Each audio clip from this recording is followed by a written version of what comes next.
दोस्तों नमस्कार, मेरा नाम रविकांत भारती है। थूक के कैसे चाटा जाता है, अगर यह कला किसी को सीखना है तो इस कला में निपुण आदमी है ओम प्रकाश राजभर। इस आदमी से आप थूक के चाटने की कला बिल्कुल सीख सकते हैं।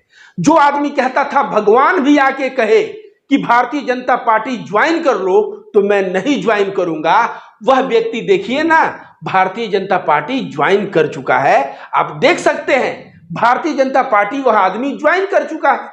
जो आदमी कहता था योगी आदित्यनाथ को तो मैं बताऊंगा ऐसा कि लखनऊ से उनके गद्दी से उनको उतार कर जहां भीख मांगने की ट्रेनिंग दी जाती है मैं वहां भेज दूंगा, यह ओम प्रकाश राजभर जो यह बात को कहता था आज जो है देखिए किसके साथ बैठा है।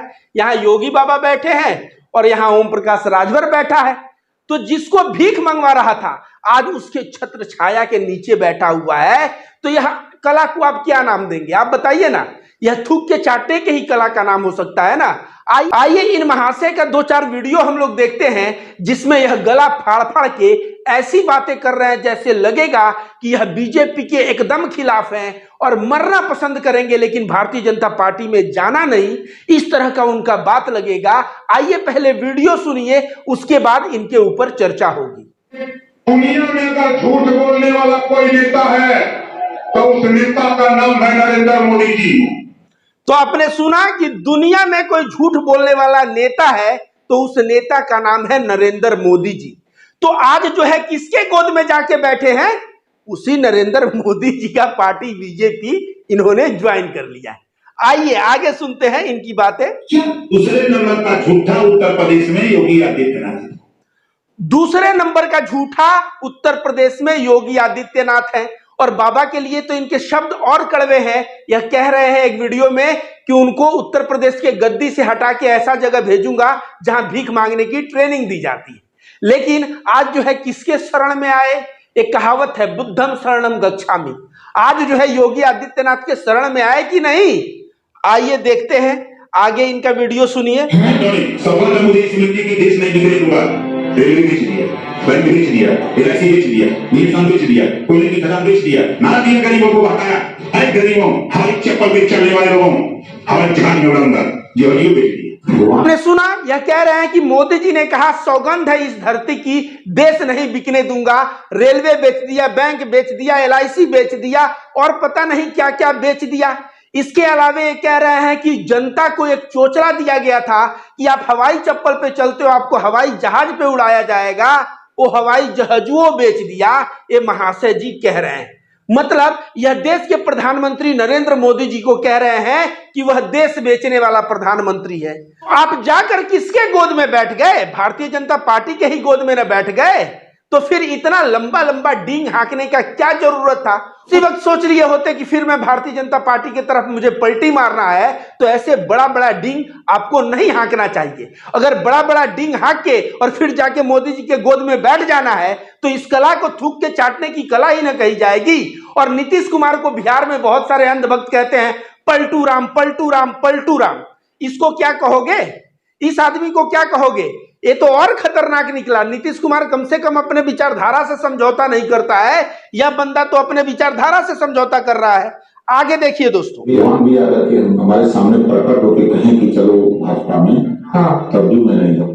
अच्छा, तो सुना आपने, ये कह रहे हैं कि भगवान भी अगर सामने आके कहें कि चलो भाजपा ज्वाइन कर लो, अगर भगवान प्रकट होके कहें तो भी मैं भाजपा में नहीं जाऊंगा।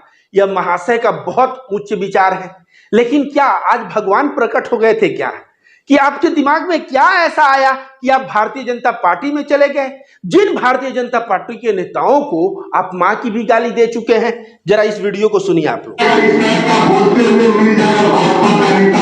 तो भारतीय जनता पार्टी के नेताओं से भाई साहब एक दिन तो इतना खींच गए कि कह रहे हैं जहां भी भारतीय जनता पार्टी के नेता दिखे जो ये बात बोल रहे हो जूता निकाल के उनको 20 जूता।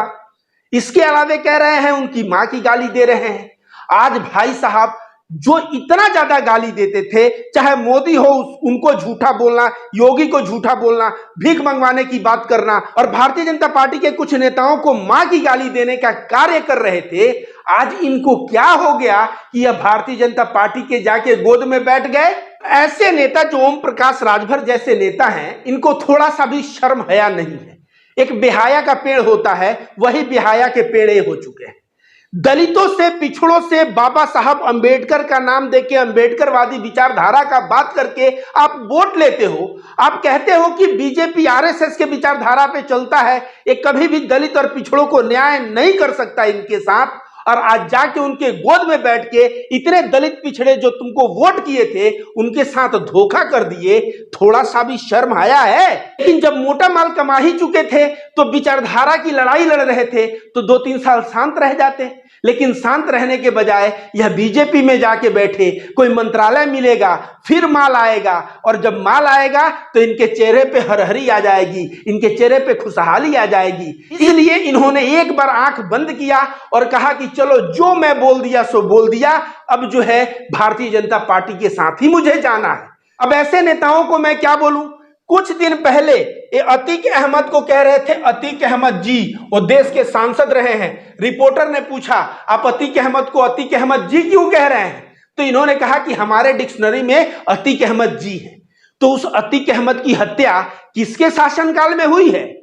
उस अतीक अहमद के बेटे का इनकाउंटर किसके शासनकाल में हुआ है? जो बहुत ज्यादा प्यार उमड़ रहा था अतीक अहमद के लिए, अतीक अहमद जी कर रहे थे। आज जो है जिस हत्या हुआ अतीक अहमद का, जिसके राज में, जिसके शासन में, भारतीय जनता पार्टी के राज में, आज उसी के गोद में जाके बैठते समय थोड़ा सा भी शर्म नहीं आया? और असदुद्दीन ओवैसी के साथ देखिए ये बंदा किस तरह फोटो खिंचवाया है। ऐसा लग रहा है कि ये जन्मों जन्मों का रिश्ता हो असदुद्दीन ओवैसी साहब के साथ। कितना बड़ा मुसलमान प्रेमी है। लेकिन भारतीय जनता पार्टी के शासनकाल में मुसलमानों के साथ जो अन्याय हो रहा है, कहीं गाय के नाम पे लिंचिंग, कभी किसी मुसलमान का बुलडोजर से घर तोड़ देना, कभी किसी मुसलमान को कहना जय श्री राम बोलो, जय हनुमान बोलो, नहीं तो पीटेंगे, और मारते मारते लिंचिंग कर देना। भारतीय जनता पार्टी के शासनकाल में मुसलमानों के खिलाफ जो अन्याय हुआ है, वह अन्याय आंख के ऊपर पर्दा पड़ गया क्या? मुझे लगता है जिस तरह से गोदी मीडिया होते हैं, उसी तरह से अब गोदी नेता हो रहे हैं, जिनको राजनीति विचारधारा किसी से कुछ नहीं लेना देना, न बाबा साहब से, न कांसीराम से, न दलितों से, न पिछड़ों से। जिन्हें लेना देना है, जिस तरह गोदी मीडिया मोटा माल पा जाता है तो फिर गोदीगिरी करता है, यह नेताओं के पास भी जब मोटा माल आ जाता है या मोटा माल आने की संभावनाएं दिखने लगती हैं, यह सारा विचारधारा अपना भूल जाते हैं और सिर्फ अपने आका की चाटुकारिता करने में लग जाते हैं। ओम प्रकाश राजभर ऐसे नमूनों में से ही एक नमूना है। और ओम प्रकाश राजभर जी से अब मैं कहूंगा कि कृपया करके अपने मुंह से बाबा साहब अंबेडकर का नाम मत लीजिएगा। 100 जो जाति गिनवाते हैं मत गिनवाइएगा। उनके जो अधिकारों की बात करते हैं, उनके अधिकारों की बात मत करिएगा, क्योंकि आप जिनके गोद में बैठे हैं उनका कार्य इन लोगों का दमन करना है। आपको बता दूं ओम प्रकाश राजभर जी, थोड़ा इसको पढ़िए क्या लिखा है।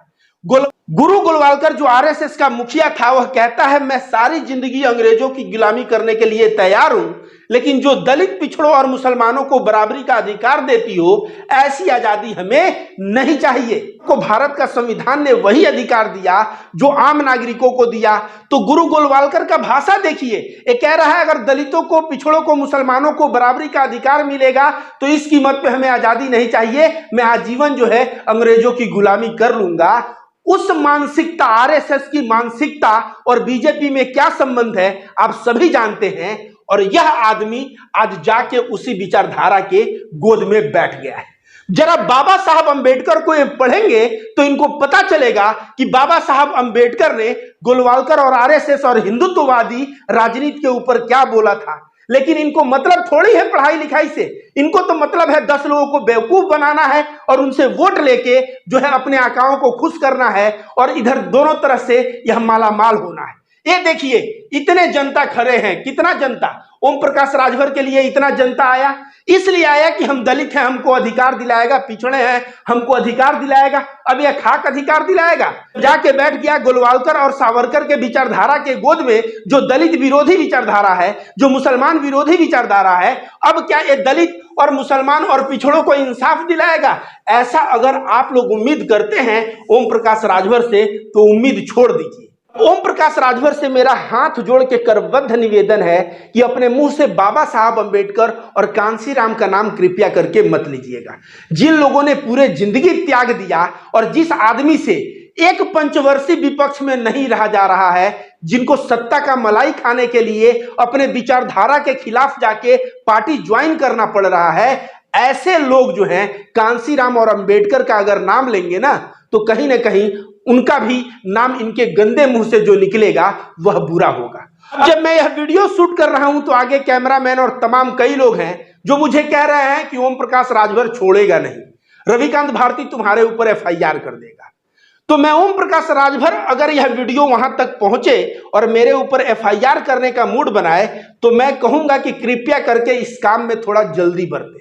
मैं रविकांत भारती में जेल जाने को तैयार हूं, बेल लेने को तैयार हूं, लेकिन बाबा साहब अंबेडकर का विचारधारा, दलित पिछड़ों के हक की विचारधारा के साथ मैं खड़ा रहूंगा, चाहे हमें 2 साल 4 साल 5 साल या लंबी सजा ही क्यों ना भुगतना पड़े, लेकिन इस डर से कि मैं ओम प्रकाश राजभर को मैं बोलूंगा, मैं आरएसएस को मैं बोलूंगा तो जेल चला जाऊंगा, इसके वजह से मेरा मुंह शांत रहेगा?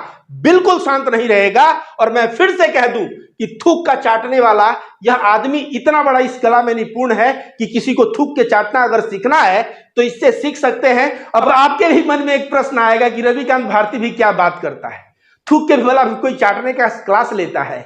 तो अंधभक्त है ना, अंधभक्त थूक के चाटने का क्लास लेते हैं।